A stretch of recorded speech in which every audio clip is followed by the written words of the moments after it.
ناظرین 1996 میں Ethiopian air line کے ساتھ ایک ایسا واقعہ پیش آیا کہ پائلٹ کو جہاز سمندر کے اوپر لینڈ کرنا پڑا۔ یہ جہاز نہ تو کسی ٹیکنیکل ایرر کا شکار تھا اور نہ ہی پائلٹ سے کوئی غلطی ہوئی تھی، لیکن پھر بھی ایسا کیا تھا جس نے پائلٹ کو اس انوکھی لینڈنگ پر مجبور کیا؟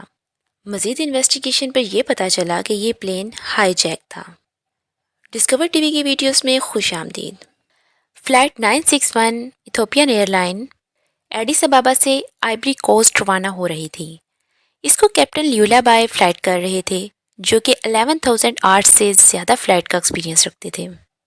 سب کچھ روٹین کے مطابق اچھا جا رہا تھا۔ پلین فلائٹ کر چکا تھا، موسم پرسکون اور خوشگوار تھا۔ پلین کے اڑان بھرنے کے کچھ ہی دیر بعد ایئر ہوسٹ پائلٹ کے کیبن میں کافی سرو کرنے گئی، لیکن تبھی 3 ایتھوپین آدمی بھاگتے ہوئے پیچھے سے آئے اور انہوں نے ایئر ہوسٹس کو پیچھے سے دکھا دیا اور زبردستی پائلٹ کے کیبن میں گھسنے کی کوشش کرنے لگے۔ ناظرین، یہاں آپ کو یہ بتاتے چلیں کہ کسی بھی پلین کو ہائی جیک کرنے کے لیے صرف پائلٹ کے کیبن تک رسائی چاہیے ہوتی ہے۔ پائلٹس کا کیبن نارملی لاکڈ ہوتا ہے۔ یہ 3 آدمی ایئر ہوسٹس کے ساتھ اس کیبن میں گھسنے میں کامیاب ہو گئے۔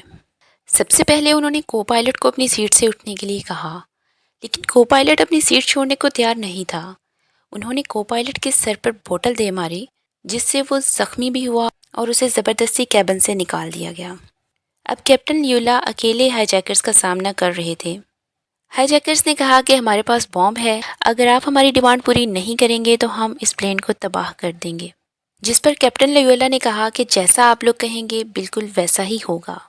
کیپٹن لیولا پہلے بھی ایسی سچویشنز کا سامنا کر چکے تھے، لیکن اس بار ہائی جیکرز نے بہت ہی انوکھی ڈیمانڈ کر دی، جسے پورا کرنا کیپٹن کے بس کی بات نہیں تھی۔ انہوں نے کہا کہ پلین کو آسٹریلیا لینڈ کرواؤ۔ کیپٹن لیولا کا پلین اس سے پہلے جب بھی ہائی جیک ہوا، ہائی جیکرز نے انہیں افریقہ میں ہی کسی اسٹیٹ میں لینڈ کرنے کو کہا تھا، مگر آسٹریلیا یہاں سے 10 گھنٹے کی فلائٹ پر تھا، جبکہ پلین کے پاس صرف 3 گھنٹوں کے لیے فیول تھا۔ کیپٹن نے ہائی جیکرز کو بتایا کہ ہمارے پاس اتنا فیول نہیں ہے، لیکن انہیں لگا کہ کیپٹن جھوٹ بول رہے ہیں۔ انہوں نے مسلسل یہی دھمکی دی کہ یا تو پلین کو آسٹریلیا کی ڈائریکشن دے دو یا ہم اس کو بومب سے بلاسٹ کر دیں گے۔ وہ کیپٹن کی ایک بھی بات سننے کو تیار نہیں تھے۔ کیپٹن لیولا اس وقت بہت کنفیوژن کا شکار ہو گئے۔ اگر وہ پلین کو آسٹریلیا کی طرف ڈائریکشن دے دیتے تو جیسے ہی پلین کا فیول ختم ہوگا، پلین سمندر میں ہی کریش کر جائے گا، اور اگر وہ ہائی جیکرز کی بات نہیں مانتے تو پلین کو بام سے اڑا دیا جائے گا۔ پلین کو ہائی جیک ہوئے آدھا گھنٹہ ہو چکا تھا۔ تبھی ہائی جیکرز نے پیسنجرز کے لیے اناؤنسمنٹ کی کہ یہ پلین ہائی جیک ہو چکا ہے، اور اگر کسی نے بھی چالاکی کی کوشش کی تو ہم اس پلین کو بام سے اڑا دیں گے۔ کیپٹن بہت کنفیوژن کا شکار تھے، اس لیے انہوں نے ہیلپ لینے کا فیصلہ کیا۔ انہوں نے ہائی جیکر سے کہا کہ میں ایئر ٹریفک کنٹرول سے بات کرنا چاہتا ہوں، کیونکہ جب میں جہاز کو آسٹریلیا کی ڈائریکشن دوں گا تو وہ مجھ سے پوچھیں گے کہ ہم اپنی ڈیسٹینیشن کی طرف کیوں نہیں جا رہے۔ کیپٹن کے کنوینس کرنے پر اس بات پر ہائی جیکرز مان گئے، اور کیپٹن نے ایئر ٹریفک کنٹرول کو کال کی۔ انہیں بتایا کہ پلین ہائی جیک ہو چکا ہے اور آسٹریلیا جانے کی ڈیمانڈ کی جا رہی ہے۔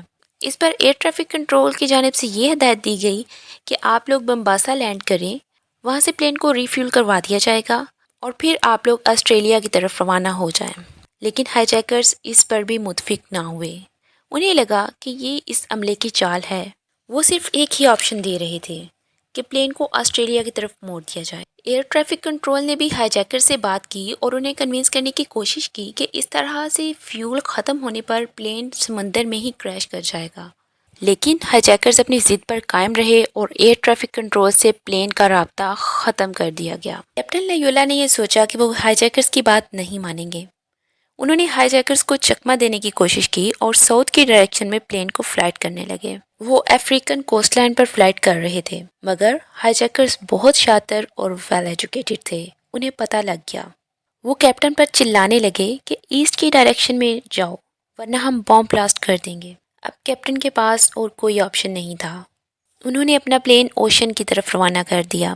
اب وہ لوگ صرف 2 گھنٹے کے فیول کے ساتھ اوشن کے اوپر فلائٹ کر رہے تھے اور دور دور تک لینڈ کا کوئی پتہ نہیں تھا۔ اب فیول ختم ہونے پر پلین کو لینڈ کروانا پاسبل نہیں تھا۔ کیپٹن اپنے پلین کو کریش ہونے سے بچانے کے لیے مزید تدبیریں سوچنے لگے۔ انہوں نے میپ دیکھنا شروع کیا۔ تبھی انہیں امید کی ایک کرن نظر آئی۔ اس اوشن میں ان کے قریب کوموروس آئی لینڈ تھے، جہاں پر وہ سیفلی اپنے پلین کو لینڈ کروا سکتے تھے۔ کچھ ہی دیر بعد پلین میں الارم بجنے لگا، جو کہ اس بات کو ظاہر کر رہا تھا کہ پلین کے پاس مزید 30 منٹ کی فلائٹ سے بھی کم فیول ہے۔ کیپٹن پھر سے ہائی جیکر سے لینڈنگ کی ریکویسٹ کرنے لگے کہ کومروس آئلینڈ پر لینڈ کر کے ہی ہم لوگ بچ سکتے ہیں، لیکن ہائی جیکرز اس کی بھی اجازت نہیں دے رہے تھے۔ جلد ہی دوسرا الارم بجا، جس کا مطلب یہ تھا کہ ایک انجن مکمل طور پر آؤٹ آف فیول ہو چکا ہے اور اب پلین صرف ایک انجن پر تھا۔ اس وقت یہ فلائٹ سی لیول سے 39,000 فٹ کی اونچائی پر تھی، اور پھر وہ ہوا جس کا ڈر تھا۔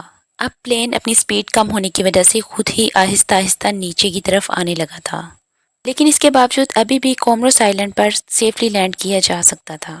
پھر کچھ ہی دیر بعد دوسرا انجن بھی فیل ہو گیا۔ انجن کے بغیر computer screen, auto pilot, electricity سب کچھ بند ہو چکا تھا۔ اب پلین کے پاس انرجی کا کوئی ذریعہ نہیں تھا، لیکن پھر ایک نئی امید ملی۔ دونوں انجنز فیل ہونے کے بعد پلین کی ایک چھوٹی سی ٹربائن باہر کو کھلی اور یہ ایک ونڈ مل کی طرح انرجی بنا رہی تھی۔ اس سے اتنی انرجی مل رہی تھی جس سے پلین فلائٹ کر سکے اور بیسک کنٹرول کیا جا سکے۔